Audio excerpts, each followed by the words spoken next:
கார்த்திகை தீபம் சரியில்லை. இன்றைக்கி என்ன நடக்க போகுதுன்னு பார்க்கலாம். வாங்க வீடியோக்குள்ளே போகலாம். சிலம்பஸ் நம்ம சீக்கிரமாக ஹாஸ்பிட்டல்லேருந்து வீட்டுக்கு போய் அத்தைக்கிட்ட எல்லா உண்மையும் சொல்லி ஆகணுங்கிறாங்க.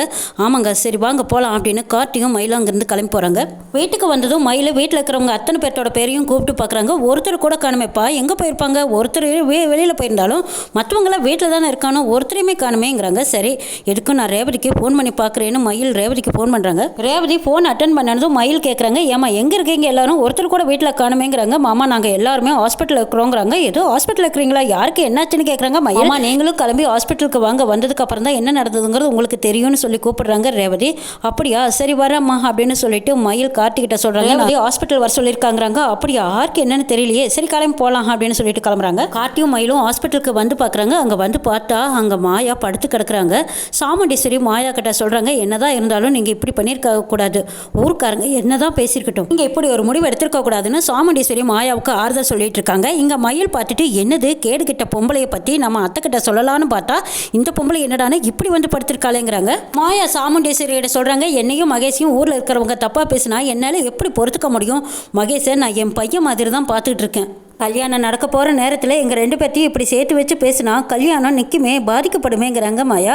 அடடா, என்னமோ நிஜமாலுமே இவன் மானஸ்தி மாதிரி பேசிகிட்டு இருக்கான்னு மயில் கார்த்திகிட்ட சொல்கிறாங்க. வாய்க்கூசாமல் போய் பேசி பத்தினி சிகாமணி மாதிரி நடிக்கிறாளேங்கிறாங்க மயில்.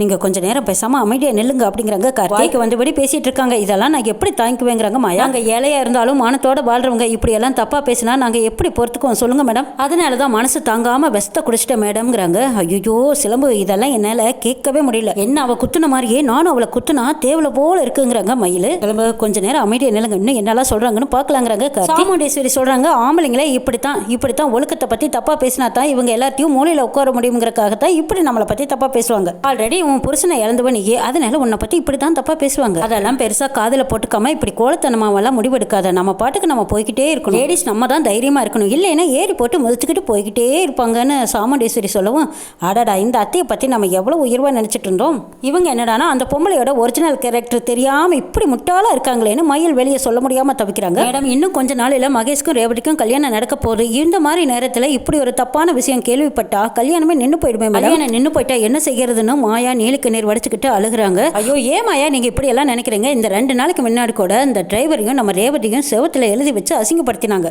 அதுக்காகவெல்லாம் நான் ஒன்றும் கலங்கி போயிடல. ஏன்னா அது உண்மை இல்லைங்கிறது எனக்கு தெரியும். அதே மாதிரி தான் நீங்களும் யார் என்ன சொன்னாலும் சரி, ஊர்க்காரங்களே பேசினாலும் சரி, உன்னையும் மகேஷையும் நான் தப்பாவே நினைக்க மாட்டேன் மாயா. எங்க குடும்பத்தில் இருக்கிறவங்க யாருமே உன்னை தப்பாவும் நினைக்க மாட்டேன். நீ ஒன்றும் கவலைப்படாத மாயா. கிளம்போ, அத்தை இவ்வளோ உண்மைன்னு நம்பிக்கிட்டு இருக்காங்க. நான் இப்பவே உண்மையை சொல்ல போறேன்னு அத்தை அப்படின்னு வெரசல சத்தம் கொடுக்குறாங்க மயில்.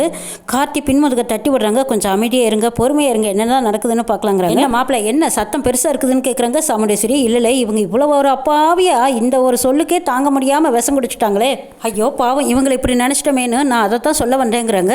ரேவதி நீ மட்டும் என்னை தப்பா நினைக்காம இருந்தா போதுன்னு மாயா கேட்குறாங்க. ஐயோ அக்கா, நீங்க என்ன சொல்ல வரீங்க? நான் எப்படி உங்களை போய் தப்பா நினைப்பேன்? முதல்ல நீங்க இப்படி பேசுறது எல்லாம் நிப்பாட்டுங்க. ரூமுக்குள்ள மகேஷ் வராங்க. மயில அப்படியே கையை முறுக்கிட்டு நிற்கிறாங்க. மகேஷ் பார்த்துட்டு கொஞ்சம் அதிர்ச்சியாக தான் நிற்கிறாங்க. இருந்தாலும் ரேவதி மகேஷ் கிட்ட ஆறுதலாக பேசுறாங்க. மகேஷ், நீங்களாவது உங்க அன்னைக்கு எடுத்து சொல்லியிருக்கலாமா இல்லைங்கிறாங்க. நானும் எவ்வளவோ சொல்லி பார்த்தேன், அண்ணி இப்படி ஒரு முடிவு எடுத்துட்டாங்கன்னு சொல்றாங்க மகேஷ். இங்க பாரு மாயா, மகேஷ் 2 பேத்துக்கும் சொல்லிக்கிறேன், இந்த மாதிரி எல்லாம் இன்னொரு தடவை இப்படி ஒரு பிரச்சனை வந்தா இப்படி ஒரு தப்பான முடிவு எடுக்கக்கூடாது. நாம எது வந்தாலும் சரி தைரியமா முடிவெடுத்து தைரியமா நிற்கணும். அப்பதான் ஆம்பளைங்க நம்மளை கண்டு பயப்படுவாங்க. மாயாவுக்கு சாமுண்டீஸ்வரி சப்போர்ட்டா பேசிட்டு இருக்காங்க. இது எல்லாம் அமைதியா நின்று வேடிக்கை பார்த்துட்டு இருக்காங்க கார்த்தி. ரேவதி சாமுண்டீஸ்வரி கிட்ட சொல்றாங்க, அம்மா நம்ம இங்கிருந்து கிளம்பலாம், இவங்களுக்கு நம்ம டிஸ்டர்பா இருக்க வேண்டாம், நம்ம கிளம்பலாமாங்கிறாங்க. இல்ல மேடம் வந்ததுல எனக்கு கொஞ்சம் ஆறுதலா இருக்குதுங்கிறாங்க மாயா. மேடம் பேசுனதுக்கு அப்புறம் தான் எனக்கு மனசுக்குள்ள புது தெம்பே வந்த மாதிரி இருக்குங்கிறாங்க மாயா. இதெல்லாம் பொறுத்துக்க முடியாம நின்றுட்டு இருக்காங்க மயில். அம்மா பேசுனதுல உங்களுக்கு ஆறுதலா இருக்கா? அப்படின்னா சரி, அம்மா பேசுனத மனசுல வச்சுக்கிட்டு இந்த மாதிரி இனிமே நீங்க பைத்தியக்காரத்தான வேலையெல்லாம் பண்ணிக்கிட்டு இருக்காதீங்க. இனிமேலாவது நீங்க தைரியமா இருக்கணுங்கிறாங்க ரேவதி. இனிமே நீங்க தைரியமா இருங்க, நாங்க கிளம்புறோங்கிறாங்க ரேவதி. மகேஷ் கிட்ட சொல்றாங்க, மகேஷ் அன்னையை நீங்க பத்திரமா நல்லா பார்த்துக்கோங்கிறாங்க. மயில் மனசுக்குள்ளேயே நினைக்கிறாங்க, ஆமா அவன் அதை மட்டும்தானே செஞ்சுட்டு இருக்கான். இது புரியாம ரேவதி அவனுக்கு சொல்லிட்டு இருக்காள், என்னடா மாப்பிள்ள கண்ணா, நாங்க எங்க அத்தை கிட்ட சொல்லிடுவோன்னு முண்டிக்கிட்டு நீங்க அடுத்த ட்ராமாவை ஆரம்பிச்சிட்டீங்களாடா. இன்னைக்கு வேணா எங்க கிட்ட இருந்து தப்பிச்சிருக்கலாம், ஆனா கல்யாணத்துக்குள்ள உங்க 2 பேர்த்த பத்தியும் எங்க அத்தை கிட்ட நான் சொல்லலைன்னா என் பேரையே மாத்திக்கிறேன்டா. இப்படி மயில் பேசிட்டு இருக்கும்போது அங்க நர்ஸ் வராங்க. இவங்களுக்கு இன்ஜெக்ஷன் போடணும்னு சொல்லிட்டு ஊசி போடுறாங்க. அப்ப மயில் வந்து நர்ஸ் கிட்ட கேட்கறாங்க, ஆமா இந்த லேடி உண்மையிலுமே விஷம் குடிச்சிருக்கா இல்ல குடிச்ச மாதிரி நடிக்கிறாங்க போகிறாங்கிறாங்க. என்ன சார், ஏன் சார் இப்படியெல்லாம் கேட்குறீங்க? அவங்க உண்மையிலுமே விஷம் குடிச்சிட்டாங்கங்கிறாங்க நர்ஸு. ஓ அப்படியா, அப்போ நீங்கள் சொன்னதுனால நான் நம்புறேங்கிறாங்க மயில். வெள்ளப்பெங்கா, நீங்கள் 2 பேரும் கூடிய சீக்கிரத்தில் சிலம்பு கையால் மாட்டத்தான் போகிறீங்க. எவ்வளோ விஷம் குடிச்சா தப்பிப்போன்னு நினச்சி தான் நீ குடிச்சிருக்கேன்னு எனக்கு தெரியும். கல்யாணத்துக்குள்ளேயே நீங்கள் 2 பேரும் மாட்டத்தான் போகிறீங்க, நானும் பார்க்கத்தான் போகிறேன்னு சொல்லிட்டு இருக்கும்போது வாங்க போகலாம் அப்படின்னு கார்த்தி கூப்பிடவும் மயில் சரின்னு போகிறாங்க. இவங்க 2 பேரும் வெளியில் வந்ததுக்கு அப்புறமா மாயாவும் மகேஷும் பேசிக்கிறாங்க. எப்படியோ சாமுண்டீஸ்வரி குடும்பத்தை முட்டாளாக்கிட்டோன்னு சொல்லி சந்தோஷப்பட்டு இருக்காங்க. வெளியில் வந்த மயில் கார்த்திகிட்ட சொல்கிறாங்க, ஐயோ என்னது, இங்கே 2 பேரும் இவ்வளோ உஷாராக இருக்காங்க, நம்ம குடும்பம் என்ன இவ்வளோ முட்டாள்தனமாக நம்பிட்டு இருக்காங்க? இவனை பார்த்தா அப்பாவி மாதிரி இருக்கான், ஆனால் இவன் என்னடானா இவ்வளோ கேவலமானவனா இருக்கானே, இதை உடனே நம்ம அத்தைக்கிட்ட சொல்லி ஆகணும், இப்படியே விட்டா சரிப்படாதுங்கிறாங்க மயில். இப்போ எதுவும் சொல்ல வேண்டாம், சொன்னாலும் யாரும் நம்ப மாட்டாங்க, அதுக்கு சரியான நேரம் வரட்டும். அப்படியே சொன்னாலுமே இவங்க ஏதாவது சொல்லி தப்பிச்சுக்குவாங்க, அதுக்கான சரியான நேரம் வரும், அது வரைக்கும் நம்ம காத்திருக்கலாங்கிறாங்க கார்த்தி. இப்போ அதுக்குள்ளே இவங்க கல்யாணம் முடிஞ்சுட்டா என்ன செய்யறதுங்கிறாங்க. அது வரைக்கெல்லாம் நான் விட மாட்டேன், இவங்க கல்யாணத்துக்குள்ளேயே இவங்க 2 பேர் முகத்தெரிய நான் கிழிக்கிறேங்கிறாங்க கார்த்தி. இவங்க 2 பேர்த்தோட முகத்தெரியும் சீக்கிரமா கிழிச்சிருப்பா, இல்லைன்னா ரேவதியோட வாழ்க்கை வீணா போயிடும்பா, பாலா போயிடுங்கிறாங்க மயில். நான் பார்த்துக்கிறேன் விடுங்கிறாங்க கார்த்தி. கார்த்திக்கு அப்போ தான் ஃபோன் வருது. ராஜேஸ்வரி பாட்டி தான் கார்த்திக்கு ஃபோன் பண்ணி ஒரு எட்டி வீடு வரைக்கும் வந்துட்டு போப்பாங்கிறாங்க. சரி பாட்டி, நான் வந்துட்டு போறேங்கிறாங்க கார்த்தி. மயிலுக்கு சந்தேகம் வருது, இவன் என்ன பாட்டி பாட்டிங்கிறான், இது வரைக்கும் இவன் குடும்பத்தை பற்றியோ இல்லை இவனுக்கு ஒரு பாட்டி இருக்கிறத பற்றியோ நம்மக்கிட்ட எல்லாம் சொன்னதே இல்லை, ஒரு புதிராக தான் இருக்கான், ஒன்றும் புரியலையேன்னு நினைக்கிறாங்க மயில். கார்த்தி மயில்கிட்ட சொல்லிட்டு எனக்கு ஒரு முக்கியமான வேலை இருக்குது, நான் கிளம்புறேன், நீங்கள் வீட்டுக்கு போங்கிறாங்க. நானும் கூட வரேங்கிறாங்க. இல்லைங்க நான் பார்த்துட்டு வந்துடுறேன், நீங்கள் போங்கன்னு சொல்லவும் மயில் சரின்ட்டு போகிறாங்க. கார்த்தி வெளியில் வந்ததுக்கு அப்புறமா பாட்டி மறுபடியும் ஃபோன் பண்ணுறாங்க. கார்த்தியும் பாட்டியும் ஃபோனில் பேசிகிட்டு இருக்கும்போது அந்த பக்கமாக மயில் நின்று யோசிக்கிறாங்க, இந்த சிலம்பு யாருங்கிறத நம்ம இன்னைக்கு கண்டுபிடிச்சிட வேண்டியதான் அப்படின்னு நினச்சிக்கிட்டு டிக்கிக்குள்ளே ஒளிஞ்சுக்கிறாங்க மயில்.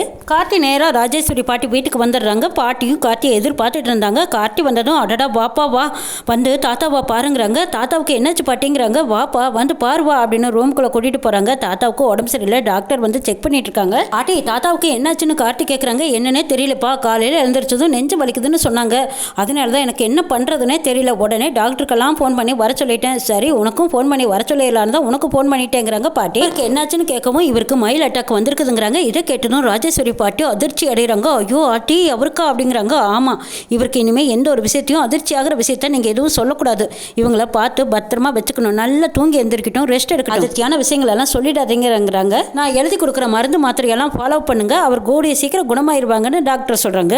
ஐயோ நாங்கள் யாருக்கும் எந்த கெடுதலும் செய்யலையே, எந்த பாவமும் செய்யலையே, அவருக்கு ஏயா இப்படியெல்லாம் வரணும்னு பாட்டி அழுதுட்டு இருக்காங்க. அம்மா நீங்கள் ஒன்றும் கவலைப்படாதீங்க, நான் சொல்கிற மருந்து மாத்திரையெல்லாம் அவர் சாப்பிட்டாருன்னா குணமாயிடுவார். டாக்டர் மருந்து மாத்திரையெல்லாம் எழுதி கார்த்திகிட்ட கொடுக்குறாங்க. இதையெல்லாம் வாங்கி கொடுத்து ஃபாலோ பண்ணுங்க, சரியாயிடுவார் அப்படின்னு சொல்லிட்டு அங்கேருந்து கிளம்புறாங்க. எப்போ கார்த்தி உங்கள் தாத்தாவுக்கும் எதுவும் ஆகிடாதல்லன்னு பாட்டி பயப்படுறாங்க. பாட்டி நீங்கள் ஒன்றும் பயப்படாதீங்க, எதுவும் ஆகாதா, சீக்கிரமே குணமாயிடுவாங்க, நிறைய நாள் நம்ம கூட சந்தோஷமாக இருப்பாங்கன்னு கார்த்தி சொல்லிட்டு இருக்கும்போது அப்போ தான் ராஜசேகர் தாத்தா கண்ணு முழிக்கிறாங்க. அங்கிருந்த வேலைக்காரங்களும் பாட்டி எல்லாரும் பார்த்து சந்தோஷப்படுறாங்க. தாத்தா கார்த்தியை பார்த்ததும் பேராண்டி எப்பப்பா வந்தேன்னு கேட்டு சந்தோஷமா எழுந்திரிச்சு உட்காராங்க. தாத்தா நான் இப்போ தான் வந்தேன், பார்த்து நல்லா குறுங்க அப்படின்னு சொல்லி உட்கார வைக்கிறாங்க. அத்தை நீ வந்துட்டியல, இனிமே எனக்கு எதுவும் கிடையாது, லேசாக வலிக்கிற மாதிரி இருந்தது அவ்வளவுதாங்கிறாங்க. தாத்தா தம்பி நீங்கள் இங்கே அடிக்கடி வந்துட்டு போயிட்டு இருந்தீங்கன்னா தாத்தா இன்னும் நல்லா இருப்பாங்க, உங்களை பற்றி தான் எப்பவும் பேசிட்டு இருப்பாங்கன்னு அங்கிருந்த வேலைக்காரங்க சொல்கிறாங்க. அங்கே உங்கள் மாமா அத்தை என்னோட பேத்திங்க எல்லாரும் நல்லா இருக்காங்களான்னு கேட்குறாங்க. எல்லாம் நல்லா இருக்காங்கன்னு கார்த்தி சொல்கிறாங்க. உங்கள் மாமனை தான் எனக்கு பார்க்கணும் போல இருக்குது, அது நடக்குமான்னு எனக்கு தெரியலையேன்னு தாத்தா சொல்லும்போது உங்களை பார்க்குறக்கு நான் மாமாவை கூட்டிகிட்டு வரேன் தாத்தான்னு கார்த்தி சொல்கிறாங்க. எப்படி கூட்டிகிட்டு வராங்கன்னு நாளை பார்க்கலாம்.